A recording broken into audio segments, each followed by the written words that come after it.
안녕하세요. 안녕하세요. 11시네요. 네, 바로 시작을 하도록 하겠습니다. 오늘도 전후 사례에 대해서 몇 가지 설명하기 좀 애매한, 좀 설명하기 어려운 전후 사례들에 대해서 어, 좀 알려드릴 수 있도록 하는 시간을 가질 거고, 영상이 있어요, 오늘도. 그 영상 그 소리가 너무 크다든지 하면 채팅으로 좀 알려주세요. 바로 시작하도록 하겠습니다.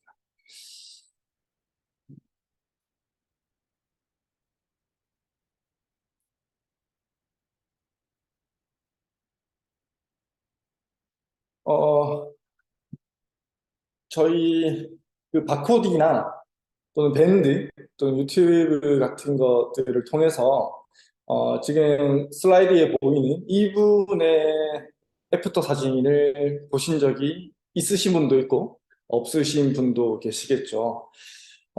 지금 애프터 사진을 보시면 알겠지만 얼굴 윤곽이라든지 얼굴의 비대칭이라든지 얼굴 윤곽이라든지 턱선 같은 부분에서 굉장히 많은 애프터를 보이고 계시죠.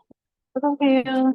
의자가 어깨 쪽도 보시겠어요? 좀 삐딱하기도 하고, 그전에는. 그리고 눈썹의 왼쪽 비포 사진을 보시면 눈썹의 대칭성도 맞지 않죠. 귓볼의 대칭성도 맞지 않고, 머리목을 오른쪽으로 기우뚱하고 있는 듯한 저런 상태고요. 턱선이 약간 보이지 않을 정도로 턱선이 무뎌져 있고, 목선과 턱선이 구분이 안 되어져 있죠. 근데 오른쪽 사진을 보시면 양쪽 눈썹의 높이라든지 귓볼의 높이가 대칭성을 좀 찾았죠. 그다음 가장 두드러지는 애프터 같은 경우에는 턱선이 살아났죠. 턱선이 물론 등이나 목에서의 어떤 변화 때문에 얼굴에서의 변화가 나타나는 것도 있겠지만 그게 아니더라도 저희가 좀 궁금해 하실 수 있는 게 저희 입는 바른 자세는 목과 얼굴을 커버하는 게 없잖아요. 그죠? 뭐 마스크 같은 입는 바른 마스크 이런 게 없죠. 어, 근데도 불구하고 얼굴 쪽에서 얼굴 윤곽이라든지 얼굴 쪽에서 굉장히 많은 이런 애프터를 보였단 말이죠. 그래서 이거를 어떻게 이런 변화가 나타났을까? 어떻게 이거를 조금 더 우리가 과학적으로 설명할 수 있을까를 제가 많이 고민을 했었고, 그거를 좀 해결해 줄 만한 그런 자료들을 좀 찾아봤어요. 영상을 하나 좀 이따 보여드릴 건데, 보여드리기 전에 좀 짧게 정리를 좀 해드리면, 호흡이 이 사람의 얼굴의 변화에 영향을 미쳤다라는 거예요. 앞서 보이시는 분의 영향에, 얼굴에 영향을 미쳤다는 거고, 우리가 코로 들이쉬고 내쉬는 호흡이 잘 되셔야지만, 코로 들이쉬고 내쉬는 호흡이 잘 되셔야 정상이지만, 그 코로 호흡이 하기 힘드신 분들 같은 경우에는 입으로 호흡을 하는 경우가 많이 발생합니다. 입으로 호흡을 하게 되면 하악에서의 변화가 도드라지게 돼요. 턱선의 변화가 생긴다든지 하악의 변화가 생긴다든지 이런 내용들에 대해서 어, 설명을 해주는 그런 영상을 하나 보시겠습니다. 동생 켈리와 언니 사만다의 얼굴 하관이 꽤 다르다는 것을 볼 수 있습니다. 이들이 성장하고 몇 년 뒤 언니 사만다의 턱은 더욱 길어지고 돌출형 입을 갖게 되었습니다. 무엇이 이 차이를 만들었을까요? 스탠포드 대학의 앤드류 후버만 교수가 그 이유를 설명합니다.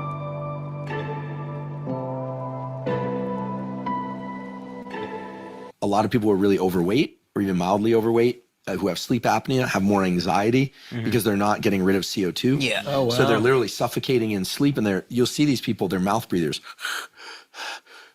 Not even necessarily just people who are overweight. So it's not good to be a mouth breather. You don't blow off enough CO2, Yeah, anxiety I've goes heard up. you should sleep with like athletic tape on your mouth so you train yourself to breathe through your nose because apparently it's way better for you. Yeah, I'll do cardio. I do a long run once a week or some long cardio. I do it. I try and not mouth breathe the whole time. Can it also change face shape?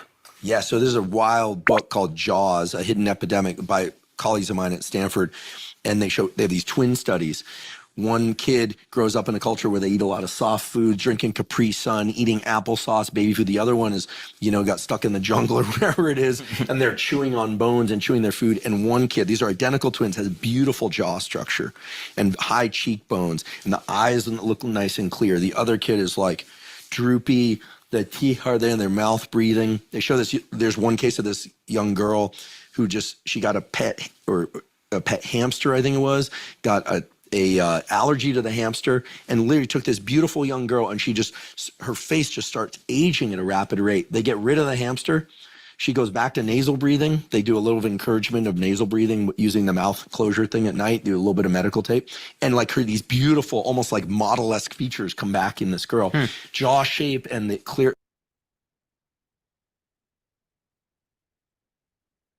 네. 지금 봤던 영상에서는 그 개구 호흡을 하게 되면, 입으로 호흡을 하게 되면, 이제 하악이 좀 비정상적으로 발달하게 된다든지, 또 안면에 뭔가 비대칭을 유발할 수 있다라는 말을 한 거고, 그와 동시에 호흡뿐만이 아니라, 우리가 치아도 적당한 저작 활동을 잘 해줘야 하악의 발달, 정상적인 발달에 영향을 미친다라는 그런 내용이었고요. 그래서 우리 입는 바른 자세가 어떻게 호흡에 영향을 줬을까를 한번 생각을 해보시면, 지금 그 슬라이드에 보이시는 것처럼, 슬라이드 왼쪽에 보이시는 것처럼, 호흡을 생각하시면 크게 직접적인 기관이 두 개가 나와요. 하나는 폐가 적당히 확장과 수축을 할 수 있어야 호흡을 잘 할 수 있겠죠. 그 다음 횡격막이 위아래로 계속 잘 움직여줘야 적당히 내가 할 수 있는 100%의 호흡을 하실 수가 있는 거예요. 하지만 오른쪽 사진을 이제 보실 때, 오른쪽 세 가지 사진을 보셨을 때, 제일 왼쪽에 바른 자세로 이렇게 있는 요 사람의 폐 상태, 그 다음 횡격막의 상태와 가장 오른쪽에 보이는 좀 구부정하고 자세가 좋지 않은 상태에서 폐와 횡격막의 상태는 똑같지 않을 거예요. 훨씬 더 제일 오른쪽에 있는 사람이 훨씬 더 폐가 더 확장하기 힘들어지고 횡격막이 위아래로 적당히 잘 움직이기 힘들어질 거예요. 그렇게 된다고 하면 내가 예를 들어서 제일 왼쪽에 있는 사람처럼 있을 때는 내가 호흡할 수 있는 그 양의 100%의 호흡을 할 수 있다라고 치면 제일 오른쪽에 있으신 분은 60-70%의 호흡밖에 하지 못하는 거예요. 그러면 쉽게 말해서 호흡이 힘들어지게 되겠죠. 호흡이 딸리게 되는 거예요. 내가 필요한 만큼의 호흡을 못하게 되는 거예요. 내가 필요한 만큼의 호흡을 못하게 되는 상황이 언제 있을까요? 갑자기 운동을 하실 때, 갑자기 등산, 갑자기 뛰어야 될 때, 버스 막 놓칠까봐, 지하철 놓칠까봐 뛰어야 될 때, 이럴 때를 생각해 보시면 평상시 내 호흡에 비해서 호흡이 딸리게 되고 호흡이 더 필요한 상태가 되죠. 그때 우리 무슨 호흡을 하실까요? 다 개구 호흡을 하죠. 호흡이 딸리고 힘들어지면 개구 호흡을 하겠죠. 개구 호흡. 그래서 이렇게 구부정한 상태로 있게 된다라고 하시면 폐를 스스로 짓누르고 있고 횡격막이 위아래로 움직이지 못하게 횡격막도 짓누르고 있는 상태가 돼요. 그럼 호흡이 딸리게 되겠죠. 호흡이 딸리면 코가 아닌 입으로 호흡을 하게 되시는 거예요. 비만이신 분들에 국한된 내용은 아닙니다. 비만이신 분들이나 마르신 분들이나 스스로 이렇게 나쁜 자세를 하게 되어져 있다라고 하면 폐나 횡격막의 기능이 훨씬 더 감소하게 되고 그러므로 해서 코가 아닌 입으로 하는 호흡이 발생할 수 있다라는 거예요. 입으로 호흡을 하시다 보면 내 하악에서의 뭔가 변화라든지 얼굴에서의 뭔가 변화, 안 좋은 변화들이 발생할 수도 있다라는 거죠. 그래서 아까 제일 처음 보여드렸던 이 사진에서 이분 같은 경우에는 아마 등이 펴지고 자세가 좀 발라지면서 자세 자체에서의 뭔가 이런 변화들, 목선과 머리목의 위치의 변화에 따른 변화들도 있으셨겠지만 호흡 자체가 많이 좋아지면서 개구 호흡을 하지 않고 코로 호흡을 할 수 있게 되면서 뭔가 또 다른 변화들이 아마 발생하지 않았을까라고 한번 생각을 해보실 수 있겠죠. 그래서 이런 분들, 우리 입는 바른 자세가 커버하지 못하는 부분에 대해서 굉장히 좋아지신 분들의 일이 있으시다라고 하면, 특히 안면 쪽에 뭔가 호전이 있다라고 하면 이런 식으로 아마 이렇게 설명을 드리면 좀 더 이해하기 쉽지 않을까 싶어요.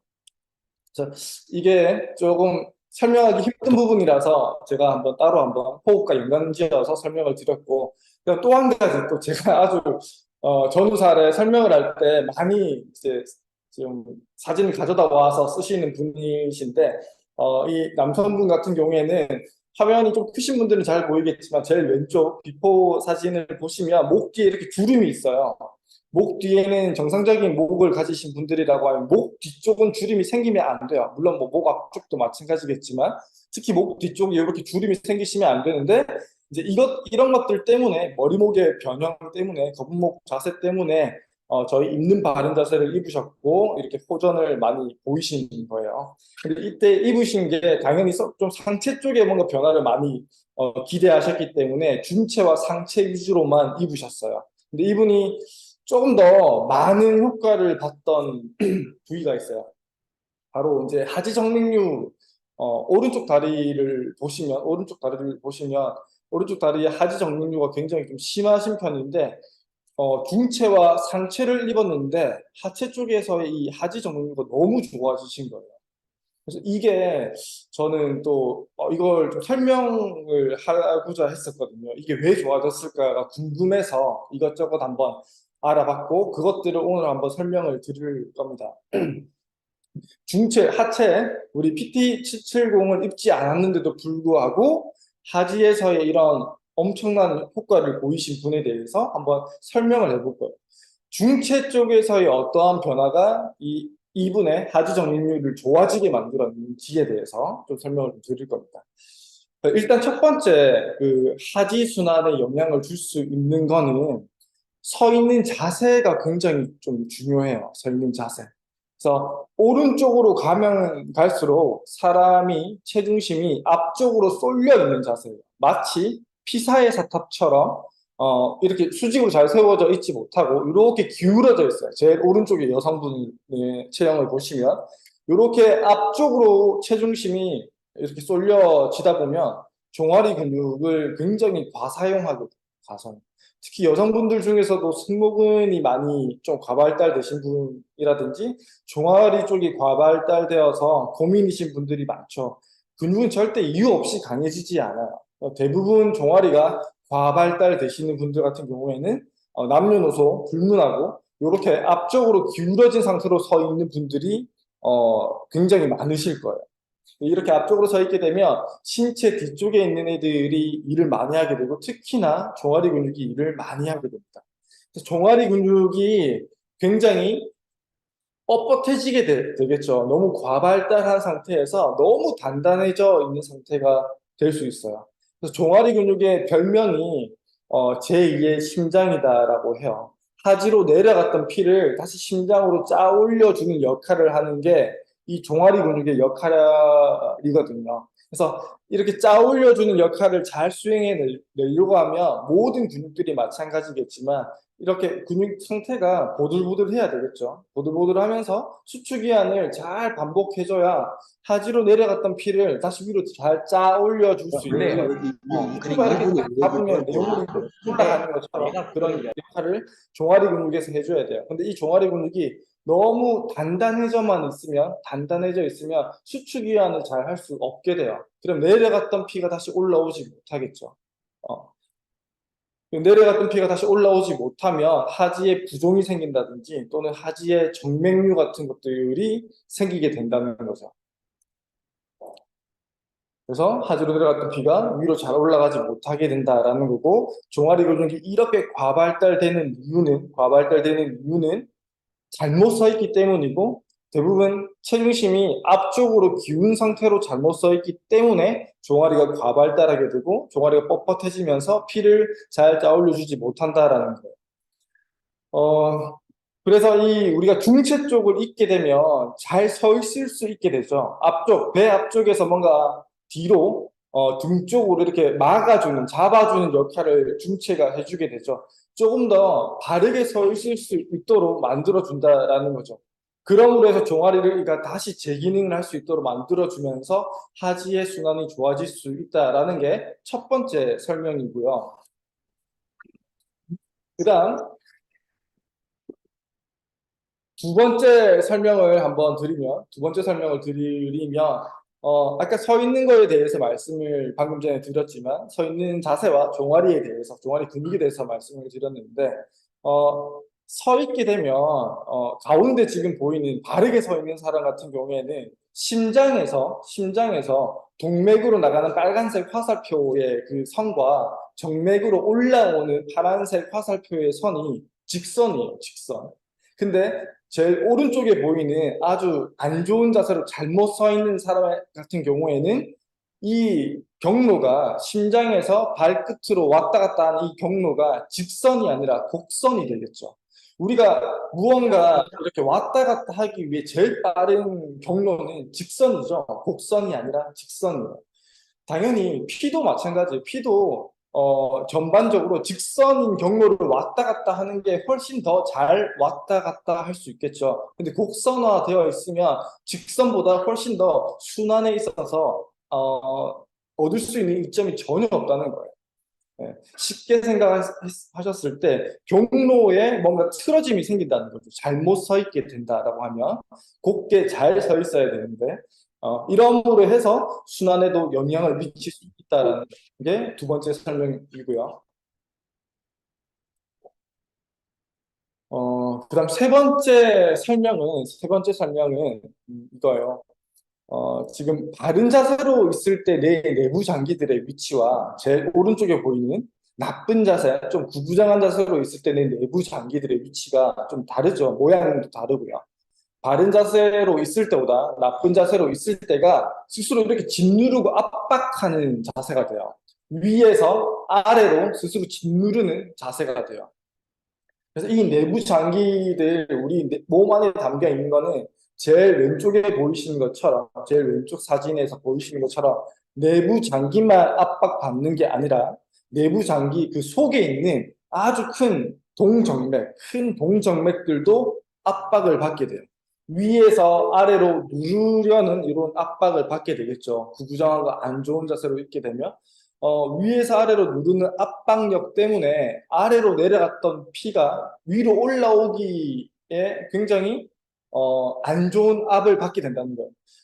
아래로 내려갔던 것들이 위로 올라오기가 더 힘들어지겠죠. 내가 위에서 아래로 이렇게 꾹 누르고 있다라고 치면, 뭔가 안 좋은 압을 가하고 있다고 치면, 이런 불필요한 압박 때문에 하지로 내려갔던 피가 위로 잘 못 올라온다는 거예요. 이게 스스로 불필요한 압을 위에서 아래로 가하는 이런 불필요한 압이 하지 순환에 또는 복부 순환에 영향을 미친다는 게 세 번째 설명이고요.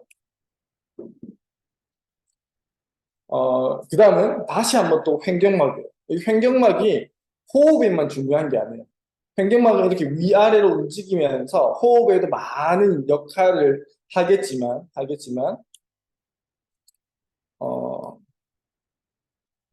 이렇게 구부정한 자세로 있게 되면 횡격막이 위아래로 움직이기 힘들어진다고 아까 호흡 설명드릴 때 설명을 드렸죠. 위아래로 움직이는 게 훨씬 더 작아져요. 움직이는 폭이 훨씬 더 작아지면서 이 횡격막이 위로 잘 올라올 수 있어야, 잘 내려가고 또 잘 올라올 수 있어야 마치 우리 주사기로 액체를 쭉 빨아 올리는 것처럼 이런 피스톤 작용을 통해서 음압을 형성하면서 주사기처럼 뭔가 빨아 올리는 듯한 압력적인 여유를 제공을 해줘야 돼요. 횡격막이 위로 잘 움직여주면서. 근데 이렇게 구부정하게 있게 된다라고 치면 이 횡격막이 위아래로 잘 움직이지 못해요. 위아래로 잘 횡격막이 움직이지 못하면 주사기의 이 효과, 적절한 음압을 통한 압력적인 여유를 제공해 주지 못한다라는 거죠. 그러면서 아래로 내려갔던 피가 위로 다시 다 잘 올라오지 못한다라는 게 네 번째 설명입니다. 그래서 이것들을 제가 다시 한번 좀 정리를 해드리면 이렇게 바르게 서 있을 때와 나쁘게 서 있을 때에 자세적으로 봤을 때, 서 있는 자세적으로 봤을 때 혈류순환의 경로가 직선에서 곡선화된다. 이렇게 되면서 훨씬 더 하지순환 또는 복부순환, 혈액순환에 영향을 미칠 수가 있다라는 게 처음 설명이고, 그 다음 종아리 근육이 너무 뻣뻣해지고 단단해지고 너무 비정상적으로 과발달하게 된다라고 하면 아래에서 위로 잘 짜올려주지 못한다라는 게 또 두 번째 설명이고, 그다음 위쪽에서도 오른쪽 그림과 마찬가지로 내가 이렇게 다른 자세로 있지 않고 구부정하게 있게 되면 가운데 보이시는 저 심장과 큰 동정맥들을 스스로 이렇게 압박하는 자세가 됨으로 해서 순환에 영향을 미친다라는 거예요. 안 좋은 영향을 줄 수 있다라는 거고, 그다음 마지막으로 횡격막이 위아래로 잘 움직여줘야 마치 주사기 효과처럼 위로 올라갈 때 아래로 내려갔던 피들이 횡격막이 위로 올라갈 때 아래로 내려간 피가 다시 위로 잘 올라갈 수 있도록 압력적인 여유, 음압을 통한 압력적인 여유를 제공해줘야 되는데, 그런 것들도 자세가 좋지 않으면 하지 못한다라는 게 네 번째 설명이었어요. 그래서 이런 방금 설명드린 것들로 통해서 우리가 굳이 하체가 아니더라도 중체 쪽에서 뭔가 조절로 인해서 신체 전반적인 순환 자체에 굉장히 많은 영향을 줄 수 있다라는 거죠.